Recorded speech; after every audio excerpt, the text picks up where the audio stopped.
Hallelujah. ನಮ್ಮ ಕರ್ತನಾದ ಯೇಸುಕ್ರಿಸ್ತನ ನಾಮದಲ್ಲಿ ನಿಮ್ಮೆಲ್ಲರಿಗೂ ಶುಭಗಳು. ಮತ್ತೊಂದು ಸಾರಿ ದೇವರ ವಾಕ್ಯ ಕೇಳಲು ನೀವು ಆಸೆಯಿಂದ ಕಾದುಕೊಂಡಿದ್ದೀರಿ. ನಾನು ನಿಮಗೋಸ್ಕರ ದೇವರು ಕೊಟ್ಟ ಸಂದೇಶ ಸಾರಲು ಸಿದ್ಧವಾಗಿದ್ದೇನೆ. ಬನ್ನಿ ಪ್ರಾರ್ಥನೆ ಮಾಡಿ ಪ್ರಾರಂಭಿಸೋಣ. ಪರಿಶುದ್ಧ ದೇವರೇ, ನಿಮಗೆ ವಂದನೆಗಳು. ಕೇಳುವ ಕಿವಿ, ಗ್ರಹಿಸಿಕೊಳ್ಳುವ ಹೃದಯ ನಿಮ್ಮ ಮಕ್ಕಳೆಲ್ಲರಿಗೆ ಅನುಗ್ರಹಿಸಿರಿ. ನಿಮ್ಮ ಮಾತು ನನ್ನ ಬಾಯಲ್ಲಿಟ್ಟು ಮತ್ತೊಂದು ಸಾರಿ ಈ ದಿನ ನಮ್ಮೆಲ್ಲರೊಂದಿಗೆ ಮಾತಾಡಿರೆಂದು ಕ್ರಿಸ್ತನ ನಾಮದಲ್ಲಿ ಬೇಡುತ್ತೇನೆ ತಂದೆಯೇ, ಆಮೇನ್. ಹಾಲೆಲೂಯ. ದೇವರಿಗೆ ಸ್ತೋತ್ರ. ನಮ್ಮ ದೇವರು ಬಹಳ ದೊಡ್ಡ ದೇವರಾಗಿದ್ದಾರೆ. ಅತ್ಯಧಿಕವಾದ ಆಶೀರ್ವಾದಗಳನ್ನು ನಮಗೆ ಅನುಗ್ರಹಿಸಿದಾತನಾಗಿದ್ದಾನೆ ಎನ್ನುವುದು ಆತನ ನಾಮಗಳ ಕುರಿತು ಧ್ಯಾನ ಮಾಡುತ್ತಾ ಇರುವಾಗ ನಾವು ಗುರುತಿಸ್ತಾ ಇದ್ದೇವೆ. ಮತ್ತು ನೀವು ಈ ಅನುದಿನದ ಧ್ಯಾನ ಕ್ರಮವಾಗಿ ವೀಕ್ಷಿಸುತ್ತಾ ಇರುವುದಾದರೆ, ಕಳೆದ ಕೆಲವು ದಿನಗಳಿಂದ ದೇವರ ನಾಮದಲ್ಲಿ ಅಂದರೆ ಇಬ್ರಿಯ ಹೆಸರಿನಲ್ಲಿರುವ ಸಾರಾಂಶಗಳನ್ನು, ಅನೇಕ ವಿಧವಾದ ಸತ್ಯಗಳನ್ನು ಹೃದಯಕ್ಕೆ ಅನ್ವಯಿಸಿಕೊಳ್ಳುತ್ತಾ ಆಧ್ಯಾತ್ಮಿಕವಾಗಿ ಬಲಗೊಳ್ಳುತ್ತಾ ಇದ್ದೇವೆ, ನಂಬಿಕೆಯಲ್ಲಿ ಅಭಿವೃದ್ಧಿಗೊಳ್ಳುತ್ತಿದ್ದೇವೆ ಎಂಬುದಾಗಿ ನಿಮ್ಮಲ್ಲಿ ಕೆಲವರು ತಿಳಿಯಪಡಿಸುತ್ತಿರುವುದಕ್ಕಾಗಿ ದೇವರಿಗೆ ಸ್ತುತಿಸುತ್ತೇನೆ. ಮತ್ತು ಎಷ್ಟೇ ಅಗಿದರೂ ಕೂಡ ದೊರಕಲಾರದ ಧನನಿಧಿಯಂತಿದೆ ದೇವರ ವಾಕ್ಯ. ಆತನ ನಾಮ, ಆತನ ಶಕ್ತಿ, ಆತನ ಪ್ರೀತಿ, ಆತನ ಪ್ರಭಾವ. ನಾವ್ಯಾಕೆ ಈ ಲೋಕದಲ್ಲಿ ಕಳೆದುಕೊಂಡವರಂತೆ, ದರಿದ್ರರಂತೆ, ದಿಕ್ಕಿಲ್ಲದವರಾಗಿ ಇರಬೇಕು ಪ್ರಿಯರೇ? ನೀವು ಯಾವತ್ತೇ ಆಗಲಿ, ಯಾವುದೇ ವಿಷಯದಲ್ಲಾಗಲಿ ಬೇಜಾರಾಗಬಾರದು, ದಿಗುಲು ಪಡಬಾರದು, ಭಯಪಡಬಾರದು. ಏನಿದ್ರೂ ಇಲ್ಲದಿದ್ದರೂ, ಯಾವುದಿದ್ರೂ ಇಲ್ಲದಿದ್ದರೂ, ಎಂತಹದೇ ಪರಿಸ್ಥಿತಿಯನ್ನು ಎದುರಿಸಬೇಕಾದರೂ ನಮ್ಮ ಯೇಸು ನಮ್ಮ ಸಂಗಡ ಇದ್ದಾರೆ ಎಂಬ ಧೈರ್ಯ, ಎಂಬ ನಂಬಿಕೆ ನಮಗಿರೋದಾದರೆ ಪ್ರತಿಯೊಂದು ಹೋರಾಟದಲ್ಲಿ ನಾವು ಜಯ ಕಾಣುತ್ತೇವೆ. ಪ್ರತಿಯೊಂದು ಪರಿಸ್ಥಿತಿಯಲ್ಲಿ ಸಮಾಧಾನವನ್ನು ಕಾಪಾಡಿಕೊಳ್ತೇವೆ. ಕೊರಿಂಥದವರಿಗೆ ಬರೆದ ಮೊದಲನೇ ಪತ್ರಿಕೆ 1ನೇ ಅಧ್ಯಾಯ 30ನೇ ವಚನದಿಂದ ಓದುತ್ತೇನೆ, ಕೇಳ್ರಿ. ನೀವು ಕ್ರಿಸ್ತ ಯೇಸುವಿನಲ್ಲಿರುವುದು ಆತನಿಂದಲೇ, ಅಂದರೆ ಆತನಿಂದಲೇ ನೀವು ಕ್ರಿಸ್ತನಲ್ಲಿರುವವರಾಗಿದ್ದೀರಿ. ಕ್ರಿಸ್ತ ಯೇಸು ನಮಗೆ ದೇವರ ಕಡೆಯಿಂದ ಜ್ಞಾನವೂ ನೀತಿ, ಶುದ್ಧೀಕರಣ, ವಿಮೋಚನೆಗಳಿಗೆ ಕಾರಣನೂ ಆದನು. ಹೆಚ್ಚಳ ಪಡುವವನು ಕರ್ತನಲ್ಲಿಯೇ ಹೆಚ್ಚಳ ಪಡಲಿ ಎಂಬ ದೈವೋಕ್ತಿ ನೆರವೇರುವುದಕ್ಕೆ ಇದರಿಂದ ಮಾರ್ಗವಾಯಿತು. ಹಲ್ಲೆಲೂಯಾ. ಏನಂತೆ? ಆತನು ನಮಗೆ ಜ್ಞಾನವೂ ನೀತಿಯೂ ಶುದ್ಧೀಕರಣವೂ ವಿಮೋಚನೆಗೂ ಕಾರಣನಾದನು. ಯಾರು ಆತನು? ನಮ್ಮ ಕರ್ತನಾದ ಯೇಸುಕ್ರಿಸ್ತನು. ಆತನಲ್ಲಿ ನಾವಿದ್ದೇವೆ. ನಮ್ಮಲ್ಲಿ ಏನೂ ಇಲ್ಲ, ಆತನಲ್ಲಿ ನಾವಿರೋದ್ರಿಂದ ನಮಗೆಲ್ಲವೂ ಇದೆ. ಆತನ ಮಡಿಲಲ್ಲಿ ನಾವು ಕೂತಿರೋದ್ರಿಂದ ಆತನು ಸಿಂಹಾಸನದ ಮೇಲೆ ಕೂತಿದ್ದಾನೆ. ಆತನ ಕೈ ನಾವು ಹಿಡಿದುಕೊಂಡಿರೋದ್ರಿಂದ ನಾವು ಕೂಡ ಪರಿಶುದ್ಧ ಸ್ಥಳಗಳಲ್ಲಿ ಯೇಸು ನಡೆದಿರುವಂತಹ ರಾಜ ಮಾರ್ಗಗಳಲ್ಲಿ ನಡೆಯುವವರಾಗಿದ್ದೇವೆ. ಈ ದಿನ ನಿಮ್ಮಲ್ಲಿ ಎಷ್ಟು ಜನ ಕ್ರಿಸ್ತನನ್ನು ಹೊಂದಿಕೊಂಡಿದ್ದೇವೆ ಎಂದು ಧೈರ್ಯದಿಂದ ಹೇಳಬಲ್ಲಿರಿ? ನನ್ನ ಯೇಸುವಿನಲ್ಲಿ ನಾನು ಇರುವುದರಿಂದ ಆತನು ನನ್ನ ಎಲ್ಲಾ ಬಲಹೀನತೆಗಳನ್ನೆಲ್ಲ ಮುಚ್ಚುತ್ತಿದ್ದಾನೆ. ಆತನ ಮಡಿಲಲ್ಲಿ ನನಗೆ ಸಂತೈಸುವಿಕೆ, ಆದರಣೆ, ಸ್ವಸ್ಥತೆ, ಆನಂದವು ಉಂಟಾಗ್ತದೆ ಎಂದು ಎಷ್ಟು ಜನ ಹೇಳಬಲ್ಲಿರಿ? ನಿಜವೇ ಪ್ರಿಯರೇ, ನಂಬಿರಿ. ಒಂದು ಸಾರಿ ನಮ್ಮ ಜೀವಿತ ನಾವು ಆತನಿಗೆ ಅರ್ಪಿಸಿಕೊಡುವಾಗ ಆತನಲ್ಲಿ ನಾವು ಭದ್ರಪಡಿಸಲ್ಪಡುತ್ತೇವೆ. ಯಾವ ಅಪಾಯ ಬರದಂತೆ, ಯಾವ ಕೇಡು ಮುಟ್ಟದಂತೆ, ಸೈತಾನನು ನಿಮ್ಮ ತಂಟೆಗೆ ಬರಲಾರದಂತೆ ನಿಮ್ಮನ್ನು ಕಾಪಾಡಬಲ್ಲಾತನು ನನ್ನ ಕರ್ತನಾದ ಯೇಸು ಆಗಿದ್ದಾರೆ. ಆತನು ನಿಮಗೂ ನನಗೂ ದೇವರು. ಆತನು ನಮಗೆ ಜ್ಞಾನ, ನೀತಿ, ಶುದ್ಧೀಕರಣ, ವಿಮೋಚನೆಗಳಿಗೆ ಕಾರಣನಾದನು. ಆತನೇ ನಮಗೆ ನೀತಿ ಆದನು. Righteousness, right. ನಾವು ತಪ್ಪು ಮಾಡುವವರಾಗಿದ್ದೆವು. ನಾವು ಸರಿಯಾದ ಮಾರ್ಗದಲ್ಲಿ, ನೀತಿಯ ಮಾರ್ಗದಲ್ಲಿ ನಡೆಯದೆ ಅನೀತಿ ಮಾರ್ಗದಲ್ಲಿ ಹೋಗ್ತಿದ್ದೆವು. ಮನುಷ್ಯನು ದೇವರ ಆಜ್ಞೆ ಪಾಲಿಸಲಾರದಕ್ಕಾಗಿ ಅನೀತಿವಂತನಾದನು, ದೋಷಿಯಾದನು. ಅದಕ್ಕೆ ನಾವು ಪಾಪ ಅನ್ನುತ್ತೇವೆ. ಯೇಸುವನ್ನು ಕಂಡುಕೊಂಡಂತಹ ನಾವು, ಲೋಕದಲ್ಲಿರುವಂಥವರು ಪಾಪದ ವಿಷಯದಲ್ಲಿ ಏನೋ ದೊಡ್ಡ ದೊಡ್ಡ ಕೆಟ್ಟ ಕಾರ್ಯಗಳಿಗೆ ಮಾತ್ರ ಅವರು ಪಾಪ ಅಂದುಕೊಳ್ತಾರೆ. ಆದರೆ ಇವೆಲ್ಲ ವಿಷಯಗಳಲ್ಲಿ ಅವರು ಹೇಳ್ತಾರೆ, ಇವು ಸಣ್ಣ ಸಣ್ಣ ನಮ್ಮ ತಪ್ಪುಗಳು, ಮಿಸ್ಟೇಕುಗಳು, ಎಡವಟ್ಟುಗಳಾಗಿವೆ ಎಂದು ಸಮರ್ಥಿಸಿಕೊಳ್ತಾರೆ. ವಾಟ್ ಎವರ್ ಇಟ್ ಈಸ್, ಎಡವಟ್ಟುಗಳಾಗಿರಲಿ, ತಪ್ಪುಗಳಾಗಲಿ, ನೀವು ಅವುಗಳಿಗೆ ಮಿಸ್ಟೇಕ್ ಅನ್ನ ಅಂದುಕೊಳ್ಳಿರಿ, ಇಲ್ಲವೇ ಬಲಹೀನತೆ ಅಂದುಕೊಳ್ಳಿರಿ. ನಾವು ಬಲಹೀನರೂ, ಎಡವಟ್ಟುಗಳನ್ನು ಮಾಡುವವರು. ಅಷ್ಟು ಮಾತ್ರವಲ್ಲ, ನಮಗಿರುವಂತಹ ನೀತಿ ಸ್ವನೀತಿಯಾಗಿರುವುದರಿಂದ ಅದು ದೇವರ ನೀತಿ ನೆರವೇರಿಸಲಾರದು. ಅದಕ್ಕಾಗಿಯೇ ಯೇಸು ಕ್ರಿಸ್ತನು ನಮಗೋಸ್ಕರ ನೀತಿಯಾದನು. He became and he gave us righteousness. ನಮಗೆ ನೀತಿ ಕೊಡುವುದಕ್ಕಾಗಿ ಆತನು ಬಂದನು. ಯೆಹೋವ ಚಿದಿಕೇನೋ, ಅಂದರೆ ಯೆಹೋವನೇ ನನ್ನ ನೀತಿ. ಆತನೇ ನಮಗೆ ನೀತಿ, ನಮಗೋಸ್ಕರ ನೀತಿಯಾಗಿ ಮಾರ್ಪಟ್ಟನು. ನಮ್ಮ ಅನೀತಿಯನ್ನು ನಮ್ಮಿಂದ ತೊಲಗಿಸುವುದಕ್ಕಾಗಿ, ನೀತಿ ಮಾರ್ಗವನ್ನು, ರೈಟ್ ವೇಯನ್ನು ತೋರಿಸುವುದಕ್ಕಾಗಿ ಯೇಸು ಈ ಲೋಕಕ್ಕೆ ಬಂದಿದ್ದಾರೆ. ಬೈಬಲ್ ಹೇಳ್ತೆ, ನಮ್ಮ ನೀತಿ ಆತನ ದೃಷ್ಟಿಯಲ್ಲಿ ಕೊಳೆತು ಹೋದ ಗೋಣಿ ತಟ್ಟಿನಂತಿದೆ ಎಂದು ಯೆಶಾಯ ಪ್ರವಾದಿ ಹೇಳುತ್ತಾನೆ. ನಮ್ಮ ದೃಷ್ಟಿಯಲ್ಲಿಯೇ ನಾವು ಒಳ್ಳೆಯವರಂದುಕೊಳ್ತಾ ಇದ್ದೇವೆ, ಆದರೆ ದೇವರ ಮಾರ್ಗದಲ್ಲಿ ತಪ್ಪಿ ಹೋದವರಾಗಿಯೂ ಯಾವ ಭೇದವಿಲ್ಲ. ಎಲ್ಲರೂ ಪಾಪ ಮಾಡಿ ದೇವರು ಅನುಗ್ರಹಿಸುವ ಕೃಪೆಯನ್ನು, ಮಹಿಮೆಯನ್ನು ಕಳೆದುಕೊಂಡಿದ್ದಾರೆಂದು ಬೈಬಲ್ ಹೇಳುತ್ತೆ. ಅದಕ್ಕಾಗಿಯೇ ನಾವು ಯೇಸು ಕ್ರಿಸ್ತನ ಮುಖಾಂತರವೇ ನೀತಿವಂತರೆಂದು ನಿರ್ಣಯಿಸಲ್ಪಡ್ತಿದ್ದೇವೆ. ದೇವರ ವಾಕ್ಯ ಹೇಳ್ತದೆ, ನಿಮ್ಮಲ್ಲಿ ಬಹಳಷ್ಟು ಜನರು ಲೋಕದಲ್ಲಿರುವಂತಹ ಆ ನಾನಾ ವಿಧವಾದ ಪಾಪಗಳಿಗೆ ಬಂದಿ ಆಳುಗಳಾಗಿದ್ದೀರಿ. ಇಂಥವರು ದೇವರ ರಾಜ್ಯಕ್ಕೆ ಬಾಧ್ಯರಾಗುವುದಿಲ್ಲ. ನೀವೆಂದಾದರೂ ಈ ವಾಕ್ಯ ಓದಿದಿರೋ ಇಲ್ಲವೋ? ಮೊದಲ ಕೊರಿಂಥ್ಯ ಪತ್ರಿಕೆ 6ನೇ ಅಧ್ಯಾಯ 9ನೇ ವಚನ ಓದುತ್ತೇನೆ, ಕೇಳಿರಿ. ದೇವರ ರಾಜ್ಯಕ್ಕೆ ಏನಂತೆ? ಅನ್ಯಾಯಗಾರರು ದೇವರ ರಾಜ್ಯಕ್ಕೆ ಬಾಧ್ಯರಾಗುವುದಿಲ್ಲವೆಂದು ನಿಮಗೆ ತಿಳಿಯದೋ? ಏನಂತೆ? ಅನ್ಯಾಯ ಮಾಡುವವರು, ಅನೀತಿವಂತರು ದೇವರ ರಾಜ್ಯಕ್ಕೆ ಬಾಧ್ಯರಾಗುವುದಿಲ್ಲ. ಮೋಸ ಹೋಗಬೇಡಿರಿ. ಜಾರರಾಗಲಿ, ವಿಗ್ರಹಾರಾಧಕರಾಗಲಿ, ವ್ಯಭಿಚಾರಿಗಳಾಗಲಿ, ವೀಟರಾಗಲಿ, ಪುರುಷಗಾಮಿಗಳಾಗಲಿ, ಕಳ್ಳರಾಗಲಿ, ಲೋಭಿಗಳಾಗಲಿ, ಕುಡುಕರಾಗಲಿ, ಬೈಯುವವರಾಗಲಿ, ಸುಲುಕೊಳ್ಳುವವರಾಗಲಿ, ಇವರೊಳಗೆ ಒಬ್ಬರಾದರೂ ದೇವರ ರಾಜ್ಯಕ್ಕೆ ಬಾಧ್ಯರಾಗುವುದಿಲ್ಲ. ಎಲ್ಲಾ ಪಾಪಗಳು ಒಬ್ಬನೇ ಮಾಡದೇ ಇರಬಹುದು, ಆದರೆ ಪ್ರತಿಯೊಬ್ಬರು ಇವುಗಳಲ್ಲಿ ಒಂದಲ್ಲ ಒಂದು ಪಾಪಕ್ಕೆ ಬಂದಿ ಆಳಾಗಿರ್ತಾರೆ.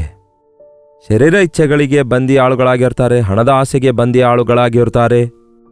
ಅವರು ತಮ್ಮ ಜೀವಿತದಲ್ಲಿ ಅಜ್ಞಾನಿಗಳಾಗಿರುತ್ತಾರೆ, ಅನೀತಿಯಿಂದ ತುಂಬಿಕೊಂಡಂಥವರಾಗಿರುತ್ತಾರೆ. ದೇವರಿಗಿಂತಲೂ ಹೆಚ್ಚಾಗಿ ಲೋಕ ಕಾರ್ಯಗಳನ್ನೇ ಪ್ರೀತಿಸುವವರಾಗಿರ್ತಾರೆ. ಯಾವುದೋ ಒಂದು ವಿಷಯದಲ್ಲಿ ನಾನು ಒಂದೇ ತಪ್ಪು ಮಾಡಿದ್ದೇನೆ ಎಂದು ಕೆಲವರು ಹೇಳ್ತಾರಲ್ಲವೇ? ಒಂದೇ ಮಾರ್ಕ್ಸ್ನಿಂದ ಫೇಲ್ ಆದವರಿಲ್ಲವೋ? ನಮ್ಮ ಕೊರಳಲ್ಲಿರುವ ಬಂಗಾರದ ಚೈನು ರಿಂಗ್ ಆಗಿರುತ್ತೆ. ಒಂದು ರಿಂಗ್ ಕಳೆದೋದ್ರೆ ಚೈನ್ ಕೊರಳಲ್ಲಿರುತ್ತದೋ? ಒಂದು ಆಜ್ಞೆ ನೀವು ಮೀರಿದ್ರೆ ಎಲ್ಲಾ ಆಜ್ಞೆಗಳನ್ನು ಮೀರಿದವರಂತೆಯೇ. ಅದಕ್ಕಾಗಿಯೇ ಯಾರೊಬ್ಬರೂ ಕೂಡ ನೀತಿವಂತರಲ್ಲ. ನಾವು ಒಂದು ತಪ್ಪು ಮಾಡಲಾರ್ದಕ್ಕಾಗಿ ನಾನು ಮತ್ತೊಂದು ತಪ್ಪು ಮಾಡಿರ್ತೇನೆ, ನಾನು ಮಾಡಿದ ತಪ್ಪು ನೀವು ಮಾಡದೇ ಇರುವಾಗ ನೀವು ಮತ್ತೊಂದು ಬೇರೆ ತಪ್ಪು ಮಾಡಿರ್ತೀರಿ. ನಾವೆಲ್ಲರೂ ತಪ್ಪುಗಳನ್ನೇ ಹಿಡಿಯುತ್ತಿದ್ದೇವೆ, ಆದರೆ ಒಬ್ಬರ ತಪ್ಪು ಒಬ್ಬರು ಎಣಿಸುತ್ತಾ ನಾವು ಎಲ್ಲ ವಿಷಯಗಳಲ್ಲಿ ಚೆನ್ನಾಗಿದ್ದೇವೆ ಅಂದ್ಕೊಳ್ತಿದ್ದೇವೆ ಹೊರತು ನಾವೆಲ್ಲರೂ ದೇವರ ಮುಂದೆ ದೋಷಿಗಳಾಗಿದ್ದೇವೆ, ಪಾಪಿಗಳಾಗಿದ್ದೇವೆ, ಅನೀತಿವಂತರಾಗಿದ್ದೇವೆ. ನೀತಿ ನ್ಯಾಯಗಳನ್ನು ಬಿಟ್ಟು ಮಾನವನು ಜೀವಿಸುತ್ತಾ ಇರುವುದರಿಂದಲೇ ನಮಗೋಸ್ಕರವಾಗಿ ನೀತಿ ಕೊಡಲು ಯೇಸು ಬಂದರು. ನೀತಿ ಅಂದ್ರೆ ಏನು? ನಿಜ ಅಂದ್ರೆ ಏನು? ಯಥಾರ್ಥತೆ ಅಂದ್ರೆ ಏನು? ದೇವರು ಆಶಿಸಿದ ಸ್ಥಾನದಲ್ಲಿ ಒಬ್ಬ ವ್ಯಕ್ತಿ ಜೀವಿಸಬೇಕಾದ್ರೆ ಹೇಗೆ ಎನ್ನುವಂಥದ್ದು ನಮ್ಮ ಯೇಸು ನಮ್ಮ ಸ್ಥಾನದಲ್ಲಿ ಈ ಲೋಕದೊಳಗೆ ಬಂದು ನೀತಿ ನ್ಯಾಯವುಳ್ಳವರಾಗಿ ಜೀವಿಸಿ ತೋರಿಸಿದರು. ಕಾಮ, ಕ್ರೋಧ, ಮದ, ಮತ್ಸರ ಇಲ್ಲದಂಥವನು, ನಮಗಿಂತಲೂ ಅತ್ಯುನ್ನತನು, ಮೇಲಿನಿಂದ ಇಳಿದು ಬಂದವನು, ಪಾಪಿಗಳೊಂದಿಗೆ ಬೆರೆತುಕೊಳ್ಳದೆ ಪ್ರತ್ಯೇಕವಾಗಿದ್ದವನು, ಪರಿಶುದ್ಧನು, ನೀತಿವಂತನು, ನಮಗೋಸ್ಕರ ವಿಮೋಚನೆಯನ್ನು ಸಿದ್ಧಪಡಿಸಿ ನಮಗೋಸ್ಕರ ತನ್ನ ರಕ್ತವನ್ನು ಸುರಿಸಿ ನೀತಿವಂತರನ್ನಾಗಿ ಯೇಸು ಮಾಡಲು ಬಂದಿದ್ದಾರೆ. ಅಲ್ಲೇ ಇದೆ ನೋಡಿ, ಇದೇ 1 ಕೊರಿಂಥಿ 6:11 ನೋಡಿ. ನಿಮ್ಮಲ್ಲಿ ಕೆಲವರು ಅಂಥವರಾಗಿದ್ದೀರಿ, ಆದರೂ ಕರ್ತನಾದ ಯೇಸು ಕ್ರಿಸ್ತನ ಹೆಸರಿನಲ್ಲಿಯೂ ನಮ್ಮ ದೇವರ ಆತ್ಮದಲ್ಲಿಯೂ ತೊಳೆದುಕೊಂಡಿರಿ. ಏನಂತೆ? ಕರ್ತನಾದ ಯೇಸು ಕ್ರಿಸ್ತನ ಹೆಸರಿನಲ್ಲಿಯೂ ನಮ್ಮ ದೇವರ ಆತ್ಮದಲ್ಲಿಯೂ ತೊಳೆದುಕೊಂಡಿರಿ, ದೇವಜನರಾದೀರಿ. ಏನಂತೆ? ತೊಳೆಯಲ್ಪಟ್ಟಿದ್ದೀರಿ, ದೇವಜನರಾದಿರಿ, ನೀತಿವಂತರೆಂಬ ನಿರ್ಣಯವನ್ನು ಹೊಂದಿದ್ದೀರಿ. ತೊಳೆಯಲ್ಪಟ್ಟಿದ್ದೀರಿ. ಕೆಲವು ಪಾಪ ತೊಳ್ಕೊಂಡ್ರೆ ಹೋಗ್ತವೆ, ಆದರೆ ಕೆಲವೊಂದು ಪಾಪ ತೊಳೆದ್ರೆ ಹೋಗೋದಿಲ್ಲ. ಬಂಗಾರ ಕೆಸರಲ್ಲಿ ಬಿದ್ದರೆ ಅದನ್ನು ತೊಳೆದ್ರೆ ಮೇಲ್ಗಡೆ ಇರುವ ಕೆಸರು ತೊಳೆದು ಹೋಗುತ್ತೆ, ಆದರೆ ಅದ್ರ ಒಳಗಡೆ ಬೆರ್ತಿರುವ ಕಲ್ಮಶ ಮಾತ್ರ ತೆಗಿಲಿಕ್ಕಾಗೋದಿಲ್ವಲ್ಲ? ಅದು ಬೆಂಕಿಯಲ್ಲಿ ಪುಟಕ್ಕೆ ಹಾಕಿ ಪ್ಯೂರಿಫೈ ಮಾಡಬೇಕಾಗ್ತದೆ. ಹಾಗೆಯೇ ನಾವು ಕೆಲವು ತಪ್ಪುಗಳನ್ನು ಮಾಡಿ ಕ್ಷಮಿಸಿ ಅಂತ ಹೇಳಿದ್ರೆ ನಡೆಯುವುದಿಲ್ಲ. ಆದರೆ ನಿಮ್ಮ ಸ್ವಭಾವ ಮಾರ್ಪಡಬೇಕಾದ್ರೆ ನೀವು ಪರಿಶುದ್ಧಾತ್ಮನಿಂದ ಅಭಿಷೇಕಿಸಲ್ಪಡಬೇಕು. ಪರಿಶುದ್ಧಾತ್ಮ ಅಗ್ನಿಯೊಳಗೆ ನೀವು ಶುದ್ಧೀಕರಿಸಲ್ಪಡಬೇಕು. ಆತನ ವಾಕ್ಯವೆಂಬ ಅಗ್ನಿ ನಿಮ್ಮ ಅಂತರಂಗದೊಳಗೆ ಪರಿಶುದ್ಧತೆಯನ್ನುಂಟು ಮಾಡಬೇಕು. ನೀವು ತೊಳೆಯಲ್ಪಟ್ಟು ಪರಿಶುದ್ಧಗೊಳಿಸಲ್ಪಟ್ಟು ನೀತಿವಂತರಾಗಿ ನಿರ್ಣಯಿಸಲ್ಪಟ್ಟಿದ್ದೀರಿ. ಎಸ್, ಇಟ್ ಈಸ್ ಪ್ಯೂರ್ ನಾವ್ ಎಂಬುದಾಗಿ ಯೇಸು ಕ್ರಿಸ್ತನು ತನ್ನ ರಕ್ತದಿಂದ ನಮ್ಮನ್ನು ತೊಳೆದು ಪರಿಶುದ್ಧಾತ್ಮನಿಂದ ನಮ್ಮನ್ನು ಅಭಿಷೇಕಿಸಿ ನಮ್ಮನ್ನು ಆತನ ರಾಜ್ಯಕ್ಕೆ ವಾರಸುದಾರರಾಗಿ ಮಾಡಿಕೊಳ್ತಿದ್ದಾರೆ. ನೀವು ತೊಳೆಯಲ್ಪಟ್ಟಿದ್ದೀರಾ? ಪರಿಶುದ್ಧಗೊಳಿಸಲ್ಪಟ್ಟಿದ್ದೀರಾ? ನೀತಿವಂತರೆಂದು ನಿರ್ಣಯಿಸಲ್ಪಟ್ಟಿದ್ದೀರಾ? ನಿಮಗೆ ನೀವೇ ನೀತಿವಂತರಂದುಕೊಳ್ತಾ ಇದ್ದೀರಾ? ಇಲ್ಲವೇ ದೇವರ ದೃಷ್ಟಿಯಲ್ಲಿ ನೀವು ನೀತಿವಂತರಾಗಿ ನಿರ್ಣಯಿಸಲ್ಪಟ್ಟಿದ್ದೀರಾ? ನಿಮ್ಮ ಪಾಪಗಳು ಕ್ಷಮಿಸಲ್ಪಟ್ಟಿವೆ? ಯೇಸು ಹೇಳ್ತಾರೆ, ನಾನು ಅವುಗಳನ್ನೆಲ್ಲ ಅಳಿಸಿ ಹಾಕಿದ್ದೇನೆಂದು, ಅವುಗಳನ್ನು ಇನ್ನು ಎಂದಿಗೂ ನಾನು ಜ್ಞಾಪಕದಲ್ಲಿಟ್ಕೊಳ್ಳಲ್ಲ ಎಂಬ ಯೇಸುವಿನ ಅಭಯ ಮಾತನ್ನು ನೀವು ಹೊಂದಿಕೊಂಡಿದ್ದೀರಾ? ನಿಮ್ಮ ಜೀವಿತದಲ್ಲಿ ನಾಯಿ ಕಕ್ಕಿರುವುದನ್ನು ತಿರುಗಿ ನೆಕ್ಕುವ ಹಾಗೆ, ತೊಳೆಯಲ್ಪಟ್ಟ ಹಂದಿ ತಿರುಗಿ ಕೆಸರಿಗೆ ಹೋದಂತೆ ಹಾಗೆ ತಿರುಗಲಾರದೆ ನೀತಿಯಿಂದ ಪರಿಶುದ್ಧತೆಯಿಂದ ದೇವರಿಗೋಸ್ಕರ ಜೀವಿಸುತ್ತಾ ಇದ್ದೀರಾ? ನಿಮ್ಮ ಡೊಂಕಾದ ಮಾರ್ಗಗಳು ಮಾರ್ಪಟ್ಟಿವೆಯಾ? ರೈಟ್ ಅಂದರೆ ರೈಟ್ ವೇ, ರಾಂಗ್ ವೇ ಇರುತ್ತೆ ಪ್ರಿಯರೇ. ರೈಚಸ್ನೆಸ್ ಅಂದರೆ ಒಂದು ಕ್ರಮದಲ್ಲಿ ನಾವು ನಡೆಯಬೇಕು. ತಪ್ಪು ಮಾರ್ಗಗಳು, ಅನ್ಯಾಯದ ಮಾರ್ಗಗಳು, ಸುಳ್ಳಿನ ಮಾರ್ಗಗಳು, ಮೋಸ ಕಾರ್ಯಗಳು, ಮೋಸದ ಮಾತುಗಳು, ಮೋಸದ ಆಲೋಚನೆಗಳು, ನಟನೆ ಮಾಡೋದು, ಇವೆಲ್ಲ ನಮಗೆ ದೋಷಿಗಳಾಗಿ ಮಾಡುತ್ತವೆ. ನೀವೇನೋ ದೊಡ್ಡ ದೊಡ್ಡ ಪಾಪ ಮಾಡಿಲ್ಲ ಅಂದ್ಕೊಳ್ಬಹುದೇನೋ, ಆದರೆ ಎಷ್ಟೋ ಸಾರಿ ನಾವು ನಮ್ಮ ಜೀವಿತದಲ್ಲಿ ಯಥಾರ್ಥತೆಯಿಂದ ಜೀವಿಸಲಾರದೆ ನಟಿಸುತ್ತಿದ್ದೇವೆ. ಆ ಮೂವಿ ಸ್ಟಾರ್ಸ್ಗಳು ಆ ನಟನೆಯನ್ನು ಆ ಸ್ಕ್ರೀನ್ ಮುಂದೆ ನಟಿಸುತ್ತಾರೆ. ಆದರೆ ಈ ದಿನ ಅನೇಕರು ನಿಜ ಜೀವಿತದಲ್ಲಿಯೂ ನಟಿಸುವಂಥವರು ಎಷ್ಟೋ ಜನರಿದ್ದಾರೆ. ಒಬ್ಬೊಬ್ಬ ಮನುಷ್ಯರ ಮುಂದೆ ಒಂದೊಂದು ರೀತಿಯಾಗಿ, ಒಂದೊಂದು ಪರಿಸ್ಥಿತಿಯಲ್ಲಿ ಒಂದೊಂದು ರೀತಿಯಾಗಿ, ಒಂದೊಂದು ಪ್ರಾಂತ್ಯದಲ್ಲಿ ಒಂದೊಂದು ರೀತಿಯಾಗಿ ಪ್ರವರ್ತಿಸುತ್ತಾ ಹೊರಗಡೆ ವಿನಯವನ್ನು ತೋರಿಸಿದಾಗಿಯೂ ಅಂತರಂಗದೊಳಗೆ ಅಹಂಕಾರವುಳ್ಳವರು, ಹೊರಗಡೆ ಪರಿಶುದ್ಧರಾಗಿ ಕಾಣಿಸಿಕೊಂಡಿದ್ದಾಗಿಯೂ ತೊಳೆಯಲ್ಪಟ್ಟ ಹೃದಯವುಳ್ಳವರು, ಸಿಹಿಯಾದ ಮಾತುಗಳನ್ನು ನುಡಿದರೂ ಸಹ ವಂಚನೆಯಿಂದ ಮಾತಾಡುವವರು, ಮೋಸದ ಕಾರ್ಯಗಳನ್ನು ಮಾಡುತ್ತಾ ತಮ್ಮ ಜೀವಿತದಲ್ಲಿ ತೋರುವಿಕೆಗೆ ಒಳ್ಳೆಯವರಾಗಿ ಕಾಣಿಸಿಕೊಳ್ಳುವ ಹೀಗೆ ನಟಿಸುವವರು ಅನೀತಿವಂತರಾಗಿದ್ದಾರೆ. ನಿಮ್ಮ ಜೀವಿತದಲ್ಲಿ ನೀತಿಯನ್ನು, ಯಥಾರ್ಥತೆಯನ್ನು ಹೊಂದಿಕೊಂಡಿರಬೇಕಾದ್ರೆ ಅದು ಕ್ರಿಸ್ತನಿಂದ ಮಾತ್ರವೇ ಸಾಧ್ಯ. ಪ್ರತಿ ಮನುಷ್ಯನು ನಂಬಿಗಸ್ತನಲ್ಲ, ಆದರೆ ಯೇಸು ಕ್ರಿಸ್ತನು ಎಷ್ಟೋ ನಂಬಿಗಸ್ತನಾಗಿದ್ದಾರೆ. ನಾವು ಒಂದು ಸಾರಿ ನಮ್ಮ ಜೀವಿತವನ್ನು ಆತನಿಗೆ ಒಪ್ಪಿಸಿಕೊಡೋದಾದರೆ, ನಾವು ಆತನಲ್ಲಿರುವುದಾದರೆ ಆತನ ಮುಖಾಂತರ ಮತ್ತೊಮ್ಮೆ ಆ ವಚನ ಓದುತ್ತೇನೆ ಕೇಳಿ. ಕೊರಂತಿ 1ನೇ ಅಧ್ಯಾಯ, 1 ಕೊರಂತಿ ಬರೆದ 1ನೇ ಪತ್ರಿಕೆ 1ನೇ ಅಧ್ಯಾಯದ 30ನೇ ವಚನ ಓದುತ್ತೇನೆ ಕೇಳಿ. ಕ್ರಿಸ್ತ ಯೇಸು ನಮಗೆ ದೇವರ ಕಡೆಯಿಂದ ಜ್ಞಾನವೂ ನೀತಿ, ಶುದ್ಧೀಕರಣ, ವಿಮೋಚನೆಗಳಿಗೂ ಕಾರಣನೂ ಆದನು. ಹಿ ಬಿಕೇಮ್ ರೈಚಸ್ನೆಸ್. ಆತನೇ ನಮ್ಮ ನೀತಿ. ಆತನಿಂದ ಮಾತ್ರವೇ ನಾವು ನೀತಿವಂತರಾಗಿ ನಿರ್ಣಯಿಸಲ್ಪಡಬಲ್ಲೆವು. ಯಾಕೆಂದರೆ ನಮ್ಮ ಅನೀತಿಗೆ ಬರಬೇಕಾದ ಶಿಕ್ಷೆಯನ್ನೆಲ್ಲ ಆತನು ಹೊತ್ತುಕೊಂಡಿದ್ದಾನೆ. ನೀತಿ ಅಂದರೆ ಏನು? ಸತ್ಯ ಅಂದರೆ ಏನು? ಪರಿಶುದ್ಧತೆ ಅಂದರೆ ಏನು? ಯಥಾರ್ಥತೆ ಅಂದರೆ ಏನು? ದೇವರ ಆ ಆಸೆಯಂತೆ ನಾವು ಜೀವಿಸುವಂಥದ್ದು, ಎದಕ್ಕಾಗಿ ದೇವರು ನಮ್ಮನ್ನು ಸೃಷ್ಟಿಸಿದ್ದಾರೆ ಎಂಬುದನ್ನು ಈ ದಿನ ಮನುಷ್ಯರು ಅರಿತುಕೊಳ್ತಾ ಇಲ್ಲ.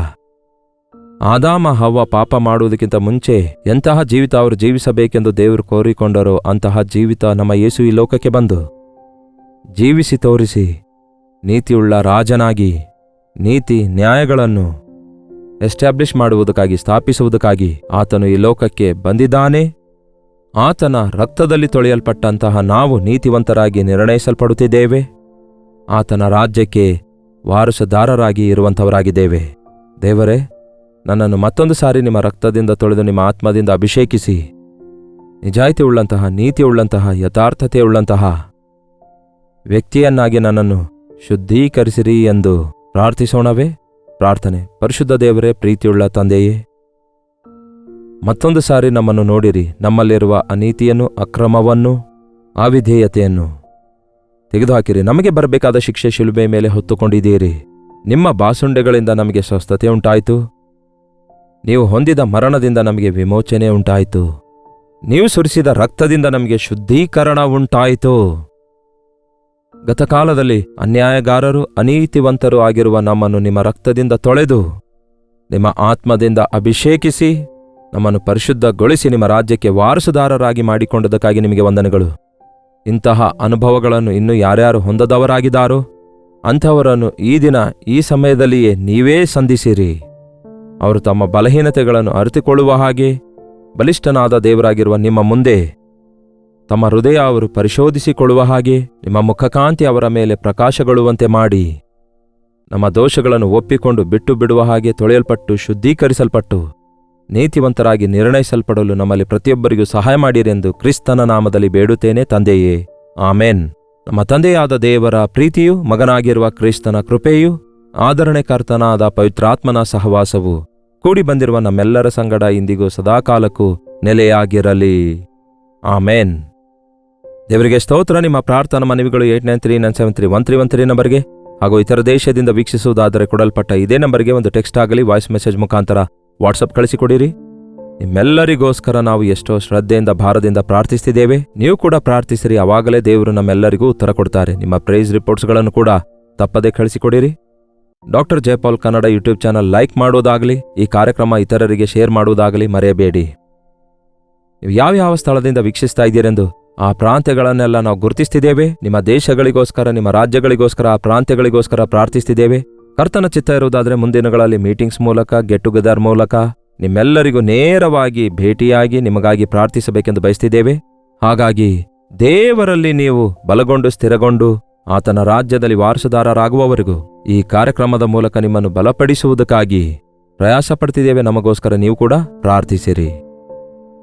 ಕರ್ತನ ಚಿತ್ತವಿರುವುದಾದರೆ ಮತ್ತೆ ನಾಳೆ ಇದೇ ಅನುದಿನದ ಧ್ಯಾನ ಎಂಬ ಕಾರ್ಯಕ್ರಮದಲ್ಲಿ ಮತ್ತೆ ಭೇಟಿಯಾಗೋಣ. ಈ ವಾರ ಬುಧವಾರವಲ್ಲವೋ?